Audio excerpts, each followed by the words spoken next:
Patriote so morda trenutno najpomembnejši orožarski sistem za Ukrajino. Medtem ko Ukrajina skoraj vsako noč napada rusko infrastrukturo, se zdi, da je edini odgovor Kremlja izstreljevanje dronov in balističnih raket na Kijev. Ukrajina lahko precej uspešno odbija napade z droni, toda balistične rakete so povsem druga zgodba. Številni orožni sistemi imajo učinkovite nadomestke. Vendar pa so patrioti edinstveni. Zato je Zelenski vztrajal pri dvorjenju Trumpu, kljub težavnemu drugemu mandatu. Zdi se, da se je vztrajnost Zelenskega obrestovala. Včeraj je Trump na letnem vrhu NATO napovedal, da bo Ukrajini dal zeleno luč za začetek proizvodnje sistemov Patriot v državi. A celotna situacija poraja več vprašanj, kot daje odgovorov. Poleg tega se je na vrhu zgodilo še kup drugih zanimivih stvari. Torej, danes začnimo z razčlenjevanjem celotne sage o Patriotu. Nato bomo preučili, kako so se izdatki za NATO spremenili od lanskega vrha v Hagu. To nam omogoča dober prehod k zanimivemu primeru Španije, ki se je znova znašla v Trumpovih križnih očeh. Neto si bomo ogledali sklepno deklaracijo vrha, preden bomo zaključili z zanimivim primerom naslednjega vrha. Začnimo pa z napovedjo glede sistemov Patriot. Ta je čudna, ker pravzaprav sploh ni bila prava napoved. Namesto tega sta Trump in Zelenski imela svoj običajni 30-minutni tiskovni dogodek kot uvod v daljši zasebni sestanek. V nasprotju z dogodki pred 2 februarjema je bilo vzdušje tokrat prav prijateljsko. Celo pošalila sta se na račun izpada v ovalni pisarni, ki je od takrat zaznamoval njun celoten odnos. Trump je Zelenskemu podal iztočnico za šalo vrha, ko ga je vprašal, ali bi ga zanimalo srečanje v Moskvi za mirovna pogajanja. Zelenski je odgovoril, da bi bilo to nevarno, ne zato, ker bi lahko spil napačno skodelico čaja, ampak zato, ker ukrajinski droni letijo po vsem mestu. To je v prostoru povzročilo smeh, a šala je izvirala iz skrajno resnih okoliščin. Putin naj bi večino časa preživljal zunaj Moskve, morda deloma prav zaradi te nevarnosti. Trump je nadaljeval s pohvalami ukrajinskemu programu za napade na dolge razdalje. Na splošno, Trump spoštuje moč. Izbruh v ovalni pisarni iz februarja 2025 ni predstavljal le diplomatske najnižje točke, ampak je bil verjetno tudi vojaška najnižja točka za Ukrajino. Čeprav je bila pripomba o kartah neumna, je bilo v njej nekaj resnice. Trump želi staviti na zmagovalca in kampanja daljnosežnih napadov, okrepljena z ameriškimi obveščevalnimi podatki o lokacijah ruskih obramb, bi Ukrajino res lahko naredila za zmagovalko. Kar se tiče Patriotov, je bila napoved pravzaprav mimogrede izrečena pripomba. Vprašanje novinarja je bilo, ali bi Trump dovolil Evropi razširiti proizvodnjo Patriotov.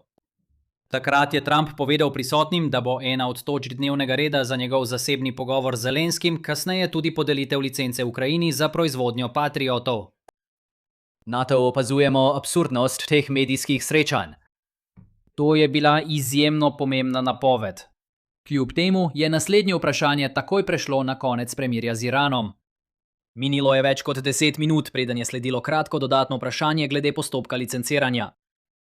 Trumpove navedbe so bile nejasne, zato je objava odprla več vprašanj, kot je dala odgovorov. 2 drugi državi trenutno imata dovoljenje za proizvodnjo Patriotov.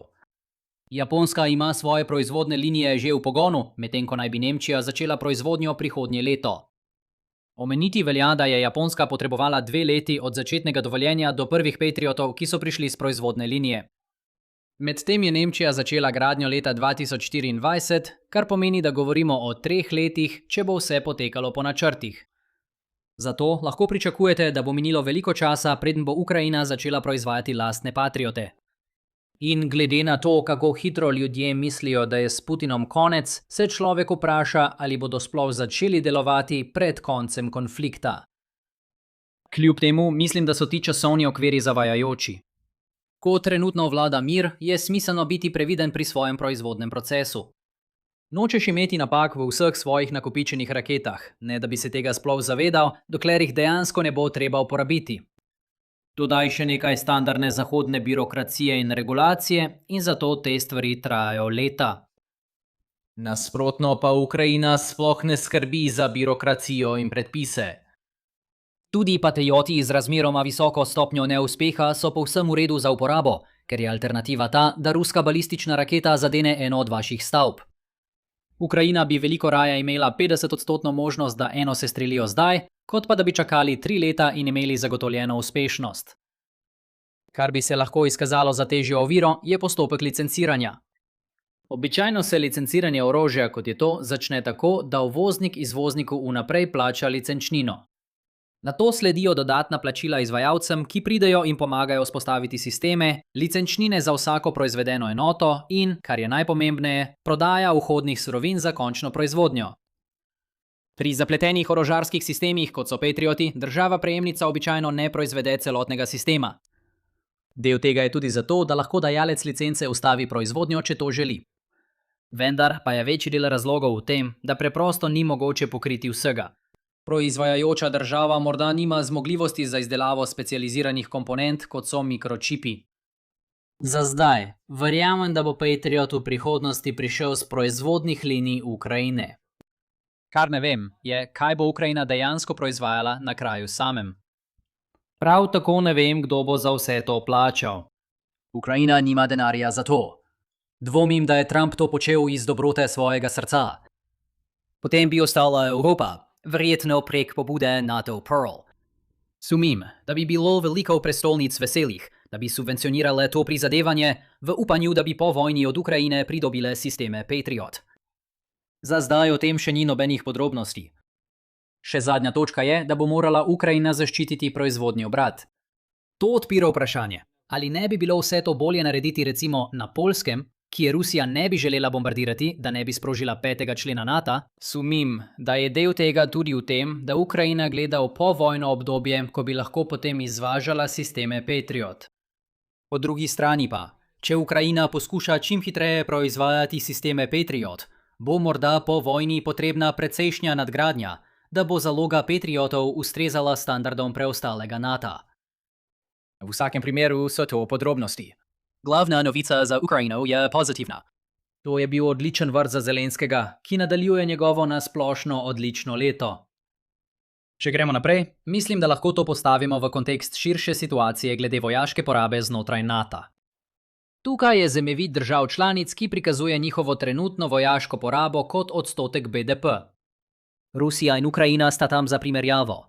Islandija je tako majhna, da nima vojske, za katero bi sploh lahko kaj porabila.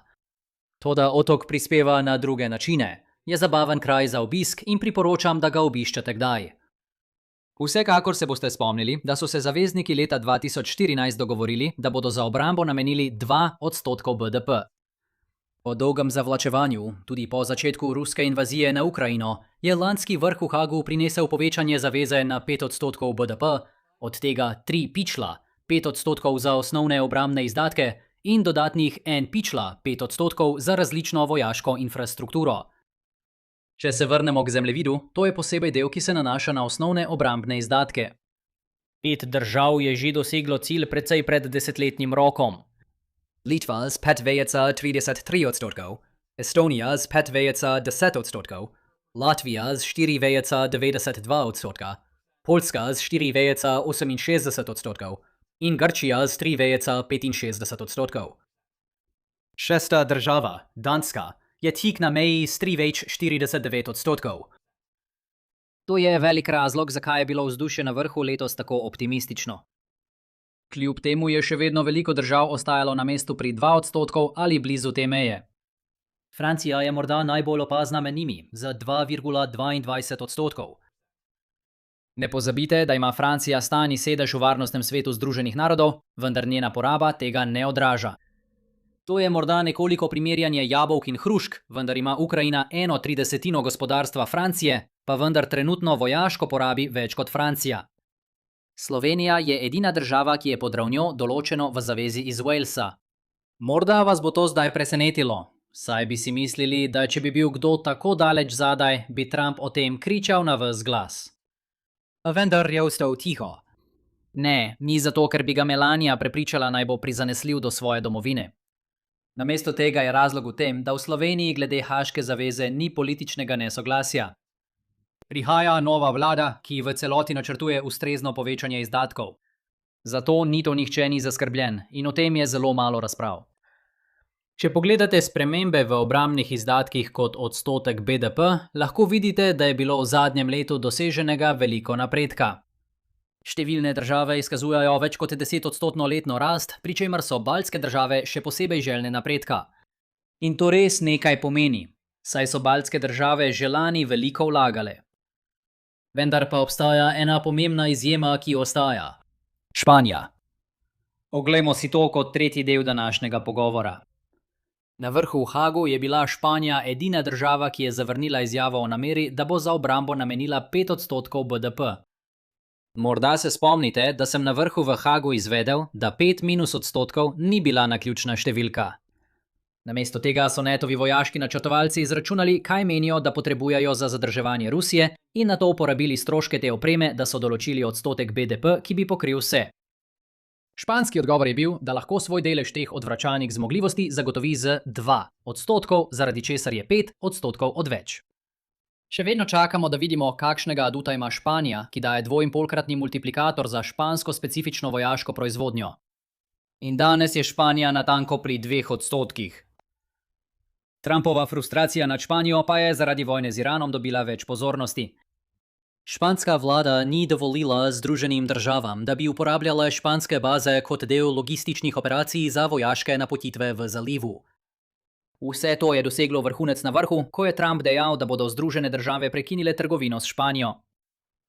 Pogost odziv na to grožnjo v spletnih komentarjih je, da trgovina z Evropsko unijo ne deluje tako. Natančneje, Evropska unija ima zakonodajo, znano kot instrument proti prisili, ki je začela veljati leta 2023. Takrat je bil njen domnevni namen oslabiti sposobnost Kitajske, da uporablja trgovino kot vzvod proti posameznim članicam EU. V teoriji instrument prisili zunanje države, da enako obravnavajo vse države članice Evropske unije. Tako, če Združene države prekinejo trgovino s Španijo, potem Evropska unija v celoti prekine trgovino z Združenimi državami. Najprej naj omenim, da je Donald Trump pred nekaj meseci izrekel podobno grožnjo, a je nikoli ni uresničil. Popolnoma mogoče je, da se bo to zdaj ponovilo. Vendar instrument proti prisili ni tako preprost, kot si ljudje predstavljajo. Mehanizem se ne izvaja samodejno. Namesto tega zahteva kvalificirano večino glasov znotraj Evropske unije. Natančneje, 55% članic, ki predstavljajo vsaj 65% prebivalstva EU. Verjetno bo trajalo mesece birokratskega prelaganja, da bo postopek zaključen, saj evropske institucije delujejo natanko tako. V vsakem primeru to še zdaleč ni zagotovljeno. Druge članice EU se morda bojijo, da bodo Združene države Amerike povračilno ukrepale zaradi njihove podpore temu instrumentu. Spet druge države so morda jezne na Španijo zaradi vojaške porabe, ki povzroča del težave. V bistvu bi s tem uničili lastne trgovinske odnose z Združenimi državami Amerike, da bi zaščitili pravico Španije, da ne prispeva k zavezništvu. In če mislite, da bo ta inštrument gotova stvar, se vprašajte naslednje. Zakaj sploh zahteva glasovanje? Razlog je v tem, da države članice nočejo biti talci slabih politik drugih držav članic. Je to ena izmed njih? Bomo videli. Po drugi strani pa evropske države bolj podpirajo odločitev Španije glede vojne z Iranom. Vsakič, ko Trump poveže špansko trgovinsko politiko s tem, še dodatno sabotira svojo sposobnost, da bi prisilil Španijo. Medtem je bil odziv Španije pravi, v bistvu ignorirati Trumpa in njegove grožnje. Verjetno bi se lahko še več držav kaj naučilo iz tega primera. Mimogrede, Trump je na vrhu ponovno obudil tudi polemiko o Grenlandiji. Tokrat je Danska to absurdnost obravnavala tako, kot si zasluži, in se odzvala precej bolj zadržano. Trump tam nima nobene resnične moči, da bi karkoli storil, zato je bolje, da pustimo prazne grožnje pri miru. Da se približamo zaključku za danes, bi morali govoriti o tem, kako so zaključili vrh s svojo letno deklaracijo. Vsebino bi opisal kot običajno, razen da je že drugo leto zapored vsebina dokumenta krajša. Prva točka je ponovno potrdila neomajni 5. člen, kot to vedno radi storijo. Druga točka je opisovala zadovoljiv napredek glede Haaške zaveze, kot smo že danes prej opisali. Tretja točka je obravnavala prenos glavne odgovornosti za evropsko varnost na evropske države, pri čemer bodo Združene države Amerike pomagale usklajevati ta proces. To se dogaja v ozadju že več kot leto dni, tudi čeprav se medijska poročila zapletajo v polemike. Četrta točka nedvoumno izjavlja, da Ukrajina ostaja ključen del transatlantske varnosti. Peta točka pravi, da Iran ne sme imeti jedrskega orožja in da mora biti zagotovljena svoboda plovbe skozi Hormuško ožino. To zveni, kot da je to nekaj, kar je Donald Trump ustavil v deklaracijo, vendar so bile to vedno tudi evropske politike. Šesta točka je bila standardna zahvala gostitelju. Okrajšana oblika tega dokumenta je pogosto pripisana Trumpu. NATO želi stvari zanj poenostaviti in prav zato ti vrhovi niso več celotedenski dogodki. Toda preden ponovite tisti običajni ugovor, imajo ti dokumenti resnično signalno vrednost. Niso zgolj izjave o tem, kako odločno in močno je zavezništvo. Pravzaprav predstavljajo razvrstitev prioritet zavezništva. In lahko verodostojno nakažete, da vam je bolj mar za X kot za Y. Težava je v tem, da če nakažete, da vam je mar za 80 stvari, na koncu nakažete, da vam ni mar za nič. Torej, ne glede na to, kakšen je učinek Trumpa, je okrnjen dokument uporaben za razumevanje temeljnih ciljev zavezništva.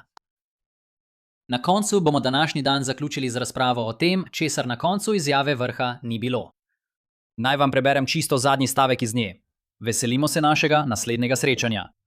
Ne, veselimo se našega naslednjega srečanja leta 2027 v Albaniji. Obstajajo nekatera poročila, da bo NATO naslednje leto preskočil letni vrh, da bi preprečil, da bi Trump povzročil pretrese. To je lahko res namen in to se lahko tudi res zgodi. Če pa se trenutna smer vojaških zavez nadaljuje, bodo morda vseeno želeli izvesti vrh, da bi lahko ponovno potrdili nedotakljivost 5. člena. Za konec današnjega dne ste morda ugotovili, da letos nisem potoval na vrh. Ni zato, ker bi me generalni sekretar, ko me je lani odstranil z odra, trajno izključil iz vseh dejavnosti NATO. Imel sem le težavo z urnikom, zaradi katere letos nisem mogel potovati. Moram reči, da je zanimivo opazovati te stvari od zunaj v primerjavi z notranjosti. Ko si tam, res ne moreš videti gozda zaradi dreves. Imam veliko boljše razumevanje tega, kaj se je zgodilo na letošnjem vrhu, čeprav sem tisoče kilometrov stran. Razlika je v tem, da ne moreš poudariti ključnih podrobnosti, kot je na primer, odkot je prišla številka 5%, če nisi tam, da bi spremljal takšne nianse. Medtem pa na koncu teh videoposnetkov nikoli ni nobene nianse. Običajno sem to le jaz, ki vas spomnim na kaj odličnega, kot je na primer geopolitična svetovalnica na mojem drugem kanalu. Lahko si jo ogledate tako, da kliknete na seznam predvajanja tukaj. Če vam je bil današnji video všeč, ga prosim všečkajte, delite in se naročite na kanal. In se vidimo jutri. Pazite nase.